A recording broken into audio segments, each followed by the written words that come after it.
para comenzar, ¿por qué no explicás un poco a la audiencia el origen del CADETEM, en qué países está, en qué continentes y qué tareas desarrolla? Sí, muy bien. El CADETEM nació en el año 1990, yo diría en prolongación de la campaña iniciada en los años 80 en América Latina, entre otros por Fidel Castro, llamando a un frente de los países endeudados y proclamando el carácter impagable de la deuda.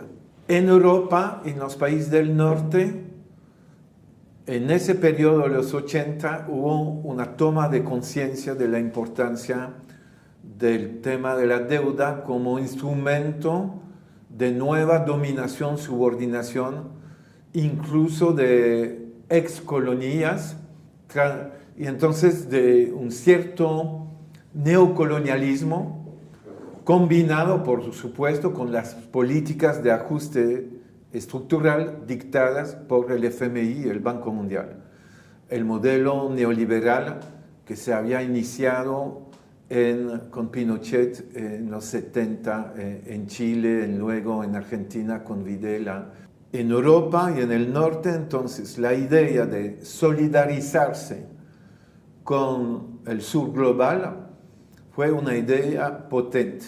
Y los militantes internacionalistas incluso nos llamábamos tercermundistas, es decir, desde el norte una solidaridad con la lucha emancipadora de los pueblos del sur. Bueno, nació el CADTM, yo diría, como concretización no solamente de esa campaña lanzada por Fidel Castro, pero también de iniciativas en Europa. Porque en el año 89, François Mitterrand, el presidente francés socialista, tuvo la horrible idea de invitar a sus colegas del G7 para conmemorar el bicentenario de la Revolución Francesa. Entonces, imagínense convocar a los imperialismos el 14 de julio de 1989 para festejar el bicentenario. Entonces, hemos lanzado una campaña grande sobre el tema, yo diría, la aristocracia, las clases dominantes contra la cual se hizo la Revolución Francesa. Hoy es el G7, es el imperialismo, son los acreedores, los prestamistas, el FMI, el Banco Mundial, y hay que acabar con ese sistema como se acabó con la monarquía absoluta 2 siglos atrás. Es importante, mencioné a Fidel Castro y la campaña de América Latina, pero hay que mencionar también a Thomas Sankara en África, un joven líder de un país de África, Burkina Faso, que también en el 85 tomó el poder y intentó convencer los gobiernos de África de hacer un frente y de unirse a gobiernos de otros continentes del sur. Y claro, para el CADETEM que nació en Europa, África es sumamente importante, tanto como América Latina y Asia. Bueno, en el transcurso de los 90 hemos llevado a cabo muchas campañas para la anulación de la deuda, hemos desarrollado, extendido la red del CADETEM. Nació en Europa, precisamente en Bélgica, pero ahora somos presentes en 33 países con 39 organizaciones diferentes, porque en ciertos países hay varias organizaciones que hacen parte o coaliciones. Estamos presentes en 16 países de África, la parte árabe y la parte subsahariana. Estamos presentes en países de Asia, India, Pakistán, Sri Lanka, Japón y también en 8 países de América Latina y países europeos. Es decir que aparte de América del Norte, somos presentes en todos los continentes, incluso el Caribe con Haití, donde es muy activo el KDTM. Entonces es una red mundial, horizontal, no hay un comando, tenemos un secretariado internacional compartido, porque no queremos tener una organización donde yo diría las iniciativas se tomen desde arriba y desde el norte, sino que tenemos un secretariado compartido entre CADTM, ATTAC Marruecos y CADTM Bélgica. Y tenemos de manera periódica Asamblea Mundial. Ahora, Eric Toussaint tiene una cantidad de libros sobre los problemas de la deuda, sobre el Fondo Monetario Internacional, tiene en prensa en este momento un libro sobre la historia del Banco Mundial, y el último libro editado que tiene, que se editó aquí en Argentina por la editorial Metrópolis, es Sistema Deuda. En este libro ahora le vamos a pedir explicaciones, que nos explique por qué ha desarrollado en todo este libro la concepción del sistema deuda y sobre todo por qué invierte la carga de la prueba. Es decir, no es un problema que nuestros países están en crisis y por eso recurre a la deuda, sino que tal vez la crisis esté en los países centrales y obligan a endeudar a los países como los nuestros. Eric Toussaint, ¿cómo es esto del sistema deuda? Sí, claro, yo diría el objetivo del libro es dar una perspectiva histórica sobre cómo el endeudamiento a partir de las independencias de los países de América Latina, es decir, los años y la lucha por la independencia, es decir, los años 1810 y 20, cuando los libertadores como Simón Bolívar y otros buscaron financiamiento externo en Londres para terminar la lucha y vencer al imperio español, cómo se puso de pie un mecanismo perverso de nueva subordinación-dominación. Entonces, estaba en lucha por la independencia y entraban en un ciclo de nueva dependencia, de nueva subordinación. Y yo pienso, demostró en el libro que tanto las condiciones en las cuales contrataron deuda, es decir, las condiciones impuestas por los prestamistas que eran banqueros del centro imperialista mayor en la época, es decir, el Imperio Británico, como las condiciones de endeudamiento. Ligar también a los tratados de libre comercio, pueden explicar lo que ocurrió en la historia de América Latina, pero también de otros países, de otros continentes. En el caso de América Latina, mientras conquistaba su independencia, entraba bajo el control y el dominio de un nuevo imperialismo, reemplazando el viejo imperialismo español y portugués que estaban en decadencia, reemplazado por una relación de subordinación a las economías de Europa del norte, principalmente Gran Bretaña, pero de alguna manera también Francia empezando a jugar su papel. Y al final del siglo del siglo XIX, Estados Unidos reemplazando progresivamente a Inglaterra en sus relaciones con América Latina.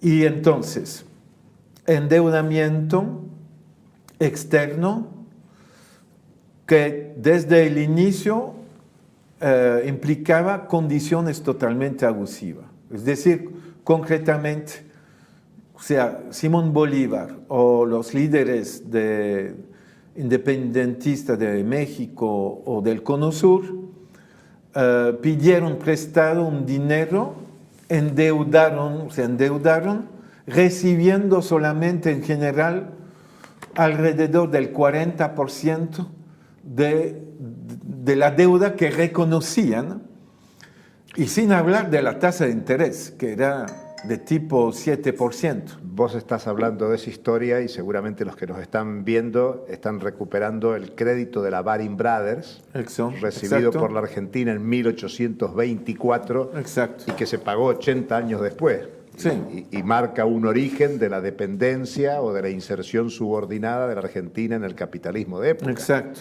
Entonces, condiciones abusivas y, por supuesto, Argentina es un ejemplo. Y, Eduardo, me refiero a tu observación, es decir, que las crisis de deuda del sur global en general son generadas por choques externos que vienen del centro del capitalismo global, de los centros financieros. Es decir, la primera crisis de deuda explodó en 1826, unos meses después de una crisis bancaria en Londres. Y el mecanismo es simple. Los banqueros otorgaron préstamos a países latinoamericanos que habían conquistado recién su independencia en condiciones abusivas. Entonces, estos países, para lograr reembolsar, tenían que pedir prestado nuevos créditos a los mismos banqueros. Y como la banca británica explotó, fue una bancarrota muy importante de muchos bancos en esa época, los banqueros británicos, a partir del 26, no estaban más en condiciones de otorgar nuevos créditos. Y entonces los países latinoamericanos no lograron refinanciar, es decir, pedir prestado un dinero nuevo para pagar la antigua deuda que era de 2 o 3 años atrás. Entonces, tomo el tiempo de explicar esto porque es exactamente el mismo mecanismo que sigue hoy en día. Argentina está pidiendo 45 mil millones de dólares al FMI para pagar, seguir reembolsando un crédito contratado por Mauricio Macri en 2018. Exactamente el mismo mecanismo, salvo que la tasa de interés es un poco diferente, pero no son banqueros privados, son FMI, pero también fondos de inversión como BlackRock, etc. En criollo puro, es un clavo que saca otro clavo, ¿no? Sí. Tenés Claro. el clavo del primer... Ahora, me parece fundamental la tesis que vos desarrollás acá, que el origen del endeudamiento no está acá, sino allá, porque eso permite una mirada muy distinta de la que hace acá, que se acusa que tal hombre endeudó, que tal esto, y resulta que es un sistema global que tiene que ver con la lógica de acumulación de capitales en el sistema mundial, y que esto se ha acentuado a partir de la crisis de los años 70, la reestructuración del capital y una plétora del capital financiero que no encuentra dónde invertir y generan estas decisiones en países como los nuestros, ¿no? Entonces, esto ocurre de manera periódica. Y si en el libro, en el capítulo 1 y 2, muestro, pienso que es un aporte mío, demostrar que las olas o las ondas largas del capitalismo de los 2 últimos siglos, tú puedes perfectamente ver cuando hay expansión en los centros imperialistas, Claro. hay flujos financieros hacia el sur, y cuando el norte entra en crisis, se cierran los flujos, incluso hay repatriación de capital, Claro. y estamos más o menos al inicio de una nueva crisis de este tipo. Es decir, Argentina está en crisis hoy en día, y la crisis empezó, claro, varios años atrás, pero al nivel del capitalismo global, lo que está empezando es que la Reserva Federal, el Banco Central Europeo, el Banco de Inglaterra, están progresivamente empezando a subir la tasa de interés y el dólar sube de valor. Es decir que va a haber más atractividad para inversionistas de invertir capital en el norte que en el sur. Eso está empezando y empiezan un reflujo de capital. Estamos solamente al inicio de este fenómeno. Es decir, que la situación puede degradarse rápidamente para economías del sur. Imagínate con el acuerdo con el FMI y las condiciones impuestas por el FMI, si las condiciones generales se degradan, la situación puede volverse muy difícil para países como Argentina. Y eso nos lleva a analizar en profundidad lo que pasa ahora. Si estamos en el marco de una crisis global y la deuda es uno de los parámetros de esa crisis mundial. Es más, hay países que su deuda ha crecido mucho. El Fondo Monetario Internacional está diciendo que en los últimos años la deuda ha crecido muy por encima de lo que creció en los 50 años previos. Sí. O sea, hay un problema de deuda mundial. Y además, la deuda creció mucho más en el norte que en el sur. En Bélgica la deuda de mi país, la deuda en relación con el PBI es de 115%. Pero en Grecia, 220%. Japón es a 250%. Italia a 150%. Francia a 115%. España a 130%. Ustedes, mucho más bajo. Relativamente está mucho más una bajo. Relación mucho más baja. Es un problema porque se mide el PBI en dólares cuando el PBI argentino es un PBI en pesos. Pero bueno, según sea la cotización de la divisa, la Argentina está por debajo del 100% de su deuda. O sea que en términos comparativos no es dramático. Sí, en términos de relación de PBI no es dramático, pero la deuda nuestra es dramática por el cortísimo plazo. Claro. Sobre todo con el Fondo Monetario Internacional. Y en ese plano, Eric, hay una gran discusión acá en la Argentina que te la vienen preguntando en estos días, en estas horas. El problema está en el norte, en el capitalismo desarrollado. Pero lo que se manifiesta como problema es la Argentina y están muchos ojos puestos en la Argentina. Sí. Si la Argentina entra en default o no entra en default. Y ahora que vamos a tener los monitoreos trimestrales del Fondo Monetario, que cada 3 meses la Argentina puede estar al borde del default, preguntarte, bueno, ¿qué pasaría si la Argentina decide suspender los pagos? ¿Cuál es el impacto? Pienso que es la decisión razonable que hay que tomar, por razones tanto morales, éticas, políticas y económicas y financieras. Es decir, el nuevo crédito del FMI va a aumentar el carácter insostenible de la deuda, porque claro, para lograr vender este crédito y convencer al Congreso argentino a aceptar tomar esa deuda, el FMI otorga algunas condiciones para postergar ciertos pagos y financiar estos pagos.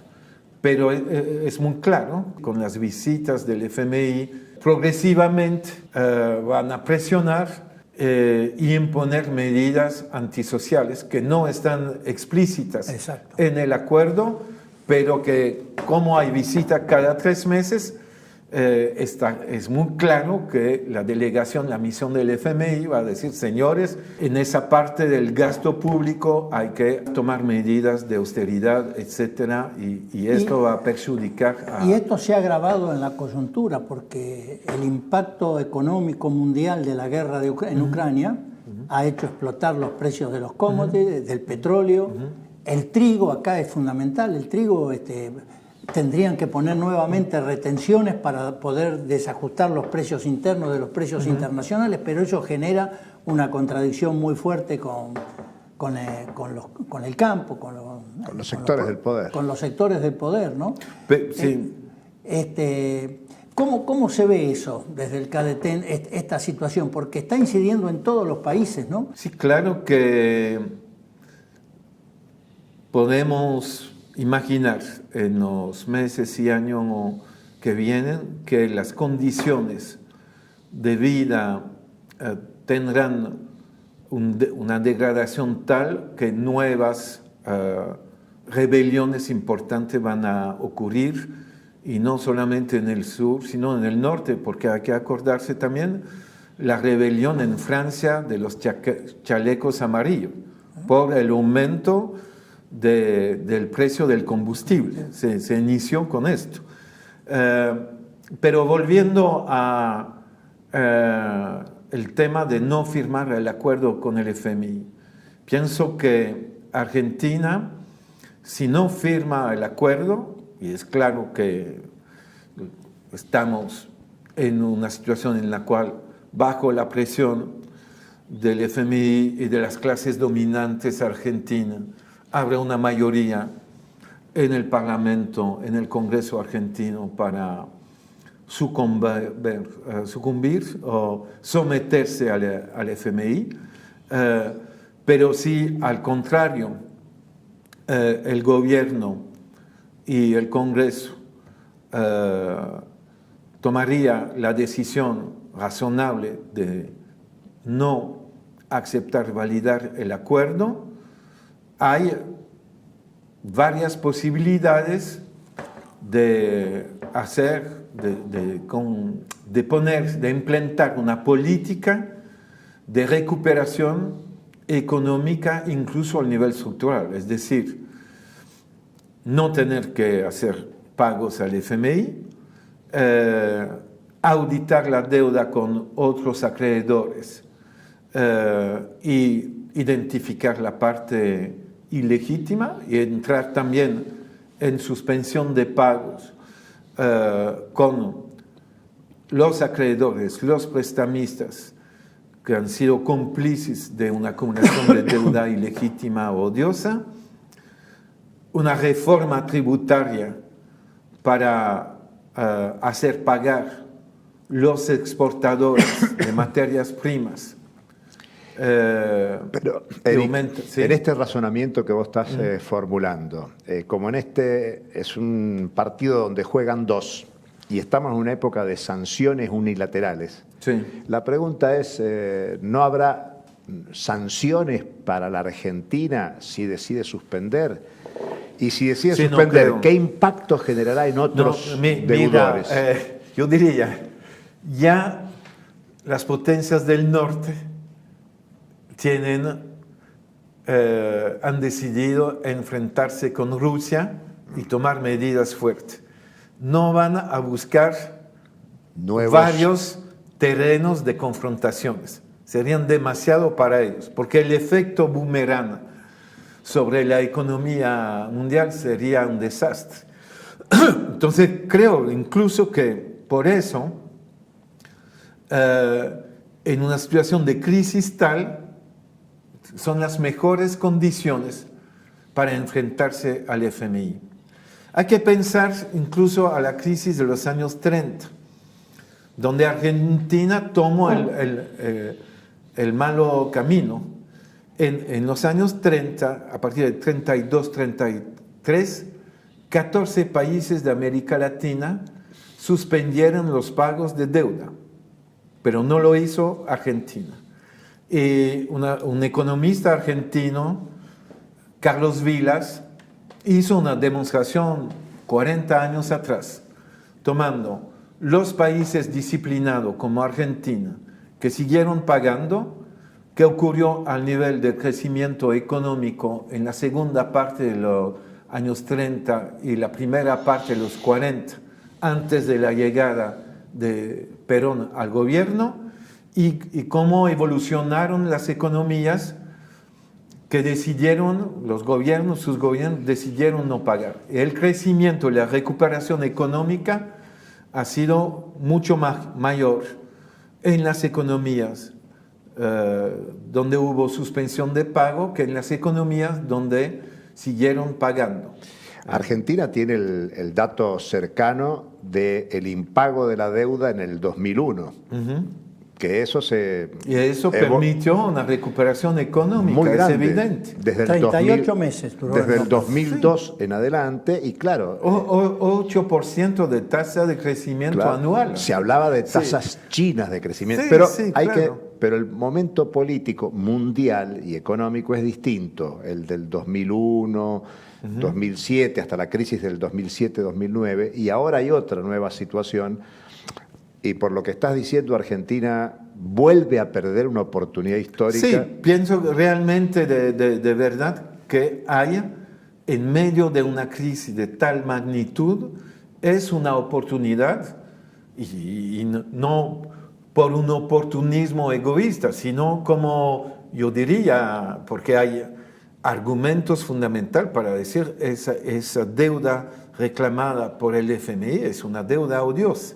Y no hay que pagarla. ¿Por qué no explicas? Y si Argentina lo hace, puede encabezar incluso un frente de países, porque otros países se encuentran en situación sumamente difícil con el pago de la deuda. Eso te iba a preguntar. Explica brevemente qué es una deuda odiosa. Y lo segundo es, ¿qué otros países podrían encolumnarse en una política de rebeldía, de rechazo al Fondo Monetario como Argentina? Sí, es claro, la deuda reclamada por el FMI es claramente odiosa, porque responde a los dos criterios para definir una deuda odiosa. Una deuda odiosa, según el derecho internacional, es una doctrina de derecho internacional basada en jurisprudencias, es decir, de cómo se terminaron y cómo se sentenció sobre varios litigios entre países alrededor del tema de la deuda soberana.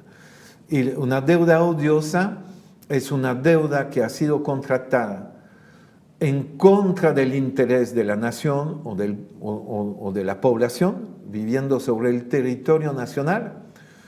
Y es el primer criterio. Es claro que la deuda contratada por Macri ha sido contratada no en el interés del pueblo argentino, sino para tratar de mantenerse en el poder para ganar las elecciones del 2019 y también beneficiar a los capitalistas que recibieron las divisas del crédito del FMI y fugaron esas divisas. Eso es demostrado. Entonces, esa deuda no se benefició el pueblo argentino de ese crédito. Es la primera razón del carácter odioso. La segunda razón, dice la doctrina de la deuda odiosa, los prestamistas podían saber que ese crédito se otorgaba no en el interés de la nación, sino contra el interés de la nación. Y el FMI lo sabía perfectamente, sabía que, porque no había control de movimiento de capital, porque conocían a Macri, sabían que no iba a ser invertido en desarrollo económico, sabían que lo hacían bajo la presión de Donald Trump, que quería la reelección de Mauricio Macri y para seguir con el mismo modelo. Y además el FMI sabía que ese crédito, que era el mayor crédito en toda la historia del FMI, hacía insostenible la deuda. Cuando del punto de vista, eso es otro argumento, lo estoy diciendo ahora. Expliqué la deuda odiosa, pero además el FMI, del punto de vista de sus reglas internas, puede otorgar un crédito si otorgando el crédito la deuda del país se hace sostenible. Y es claro que otorgando 54.000 millones, no se desembolsaron los 54. 57.000 en el crédito y desembolsaron 45.000. Exacto.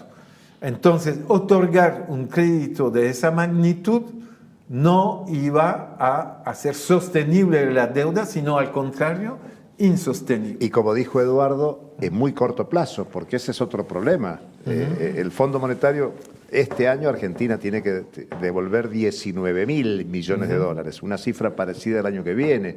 No hay generación de divisas en el comercio exterior argentino para sostener ese nivel de pagos.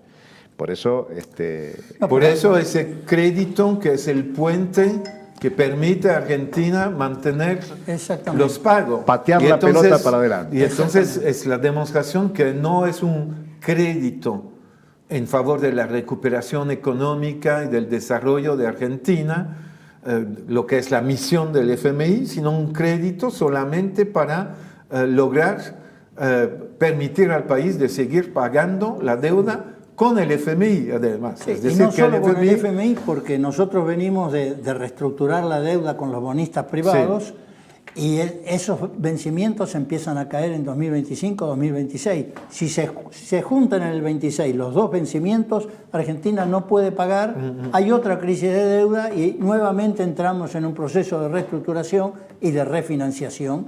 Y esto va a seguir así, porque ¿cuánto tiene que generar el excedente, el superávit fiscal primario para poder tener dinero, para poder comprar los dólares? Que además el sistema de comercio tiene que conseguir saldo favorable en esos dólares para poder pagar la deuda. Exacto. Es decir, esto no cierra en realidad por ningún lado, ¿no? No cierra por ningún lado. Por eso incluso acepté la invitación de viajar hacia Argentina, lanzado por economistas de izquierda, la Rosa Luxemburgo, y en coordinación con la autoconvocatoria, con el KDTM Argentina, porque las movilizaciones en las calles hoy en día son un ejemplo. Claro, no han logrado esas movilizaciones obligar al gobierno de renunciar a validar y tampoco al Congreso, pero ustedes están construyendo, pienso, unas movilizaciones en la cual se juntan fuerzas que hasta unos años atrás no lograban converger, no lograban agregarse, y ahora, y espero que eso se va a fortalecer, una capacidad de convergencia entre organizaciones políticas, movimientos sociales, para construir una correlación de fuerza favorable al cambio, y no solamente a través de las urnas, sino también a través de movilización y autoorganización real de la gente. Ahí te quiero hacer una consulta. Vos has participado en comisiones en distintos países para investigar la deuda, y algunas de las cuales han sido muy exitosas. El caso de Ecuador. Has participado en la de Grecia, que tuvo un desenlace diferente al que se podía imaginar, porque había una gran movilización popular en Grecia. No has participado, pero has seguido muy de cerca la renovación o el conflicto con la deuda y bancario en Islandia. O sea, hay experiencias positivas de triunfos, o de dinámicas de confrontación donde la movilización popular interviene, y la política, por supuesto, la decisión política de los gobiernos. Sí. ¿Cómo ves en este momento eso? Porque recién te referías a una movilización que crece. El ejemplo del Ecuador es un ejemplo en el cual el gobierno, de alguna manera, surge del movimiento, por ejemplo, del movimiento contra las deudas ilegítimas. En el primer gobierno de Rafael Correa, que ha sido electo en diciembre de 2006 y empezó su mandato en enero 2007, el ministro de Finanzas era el representante del Comité por la Anulación de la Deuda. Se llamaba allí la campaña Red Guayaquil Jubileo 2000. Ricardo Patiño era el ministro de Finanzas, era un profesor de secundaria que había militado 20 años sobre el tema de las deudas ilegítimas. Y otros ministros también surgiendo de los movimientos. Y un presidente que constituye una comisión de auditoría donde es representado la sociedad civil de abajo, los movimientos sociales, las organizaciones indígenas del Ecuador, la CONAIA, el movimiento feminista, el movimiento Deuda, y con delegados internacionales, de los cuales hice parte, con Alejandro Olmos Gaona también de Argentina, pero la parte del Ecuador eran puros representantes de los movimientos sociales y 4 órganos del Estado: el Ministerio de Finanzas, el Ministerio de Justicia, la Contraloría de la Nación y la Comisión Anticorrupción. Es decir, ahí vos estás mostrando una dinámica de movilización popular y una articulación política, exacto, desde el Estado. Un gobierno y un presidente que decide realmente actuar. Cuando desafortunadamente en el caso argentino vimos desde el inicio, se toma como ministro a alguien que conoce la finanza internacional, pero que no tiene ningún contacto orgánico con los movimientos sociales, es un tecnócrata, simpático, brillante. Lo mismo como con Varoufakis en Grecia. Entonces se toma un universitario, incluso alguien que está entre Estados Unidos y su país. En el caso de Varoufakis estaba entre Houston, una universidad en Estados Unidos, universidad en Australia y Grecia. Entonces, incluso para este tipo de casting, porque se habla de casting, para un gobierno que quiere dar la prioridad a la negociación en lugar de crear la correlación de fuerza con los acreedores primero y luego sentarse en la mesa de negociación, pero con una correlación de fuerza positiva, en un casting de alguien que quiere solamente negociar y entrar en la trampa de la negociación permanente en la cual se desgaste el gobierno que está negociando,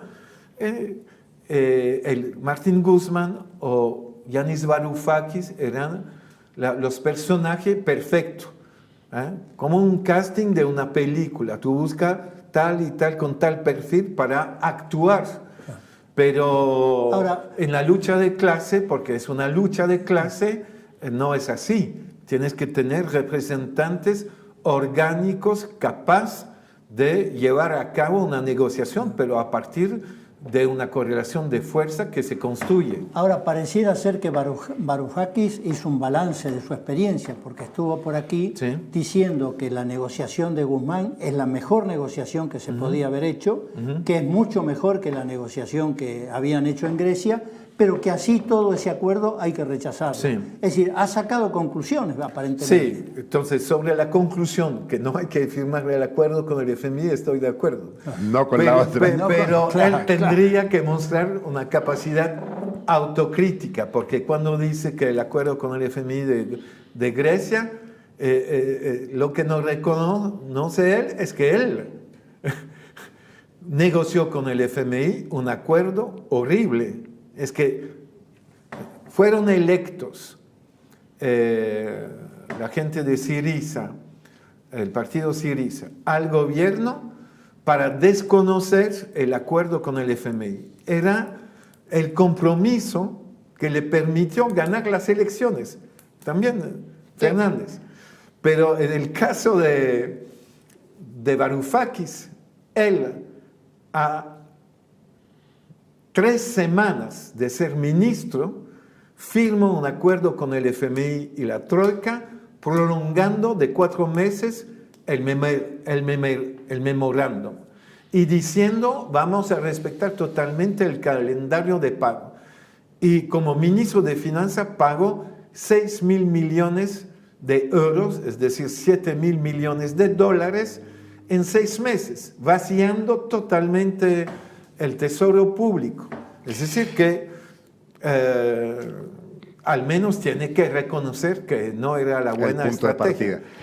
Eric, nos quedan 3 minutos de programa y sería buena una reflexión tuya general, porque, como dijiste, acá estamos en momentos de definiciones. En la Argentina probablemente se apruebe el acuerdo, tengamos al Fondo Monetario cogobernando cada 3 meses, y aunque no esté escrito muchas exigencias, esas exigencias van a ir apareciendo. El solo hecho de intervenir en la emisión monetaria o en reducir el déficit fiscal, se está viendo que es una política de ajuste que continúa a lo que viene aconteciendo en la Argentina. Entonces, en el marco de tu experiencia, tu recorrido y de lo que está pasando en el mundo, ¿cómo ves la potencialidad de constituir una subjetividad contraria a este clima ideológico que se mantiene desde el poder? No solo el Fondo Monetario, las clases dominantes locales, sino los medios de comunicación masivos que trabajan el sentido común de la población.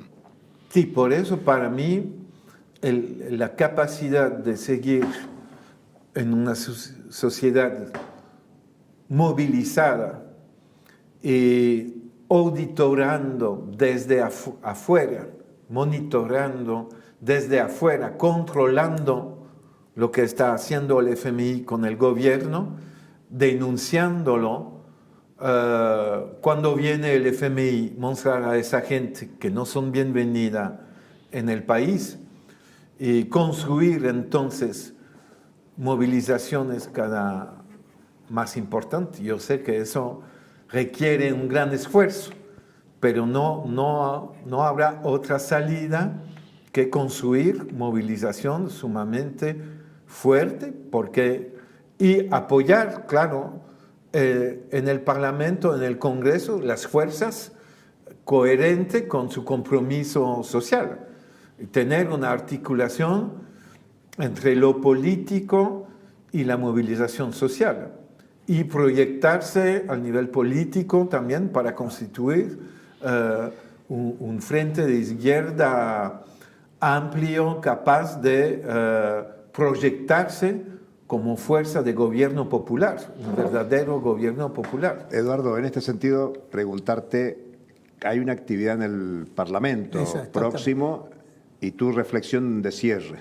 Exactamente. El lunes, convocado por el bloque parlamentario del FIT Unidad, hay una audiencia pública, que tú también participaremos todos en esa audiencia pública, que será en el anexo de la Cámara de Diputados, en el auditorio del anexo de diputados.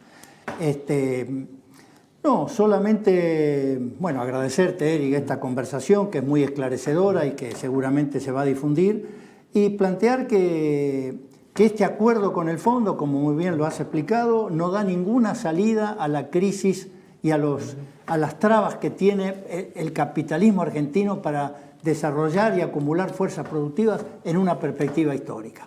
Por el contrario, el otro camino, el camino de no acordar con el Fondo Monetario, de crear relaciones de fuerza, de tomar una serie de medidas de conjunto, porque no se puede hacer en forma aislada, de suspender los pagos y dejar todo lo demás librado a la fuerza del mercado, sino que el Estado tiene que jugar un papel importante. Es un camino de confrontación, no es un camino sencillo, pero es un camino que da una salida y tiende a recrear la esperanza de que el pueblo argentino logre tener una vida digna de ser vivida.